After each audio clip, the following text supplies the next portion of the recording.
Hello, Michael. I love reading, so I actually read this article today about distractions. And it was a lady named Maggie Jackson who wrote it, and the article's topic was distractions.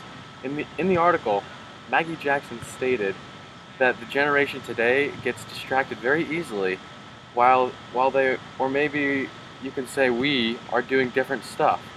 And one thing I thought was hilarious, or at least very interesting, is that during the time that I was reading the article, I got very distracted by different things. Yeah, I mean, I don't remember a time when I had a lot of homework to do and I didn't get distracted from it somehow.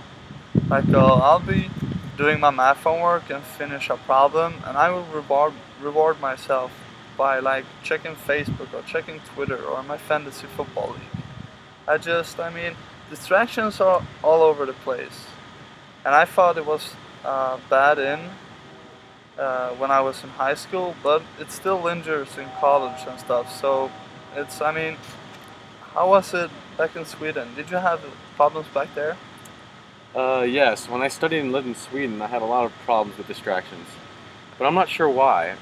I think I had more problems when I lived back home, but that's probably because that was in my time zone.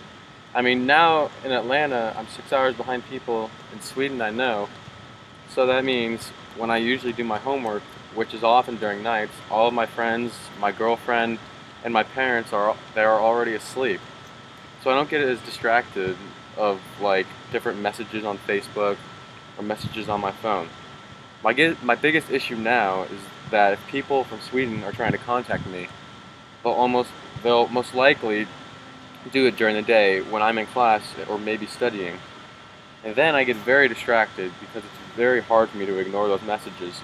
So I think I would have been able to get more stuff done during the day if I did not have that problem. Yeah, back when I was back home in Johns Creek and stuff, I had my Xbox and other games in my house.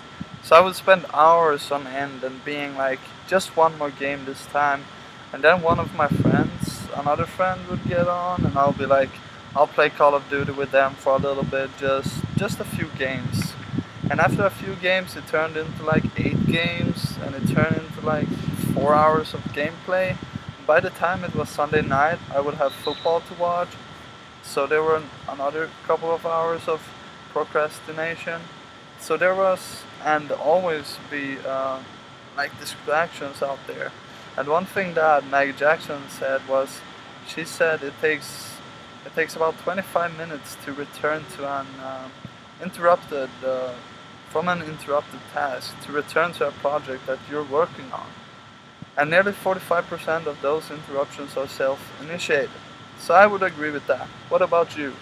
Yes, I agree with you on that, Michael.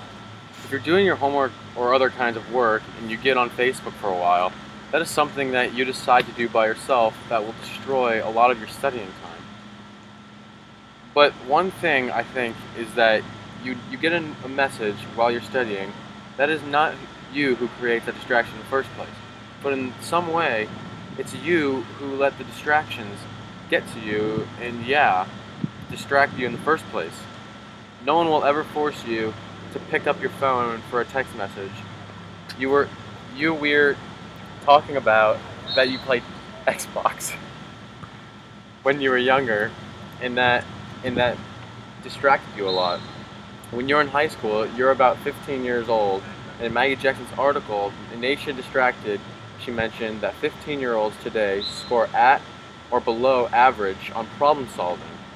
And I think this has something to do with the lack of focus we younger people have today, because we always have so many things to explore and do at the same time. Yeah, I mean, one advantage I believe I have is that I don't have an iPhone that will or any type of smartphone at all. So I don't have that distraction of, oh, I'm gonna play a game on my phone, or I'm gonna take a break and look at Twitter on my phone. Uh, I have to I mean, I don't have that distraction. So when the time comes that I do get that distraction, I'm kind of I'm a little bit nervous about that. Uh, but I feel like I will definitely be able to push through uh, when that time comes. I mean, being athletes, swimmers as it is. We don't have much time to get our homework done. So these are the distractions. It's just, we really have to try and eliminate those and really focus on our work, which is, I mean, it's gonna be a challenge, but I mean, it's a part of growing up in the college life. I totally agree with you. In the article, I actually read that meditation can be a great thing to do because that will help us to generate a greater ability to focus, and that will help us get better grades. And meditation seems kind of cool too. Yeah, I think so too. I totally agree with you. Let's try some meditation. Okay, let's do in the it. future.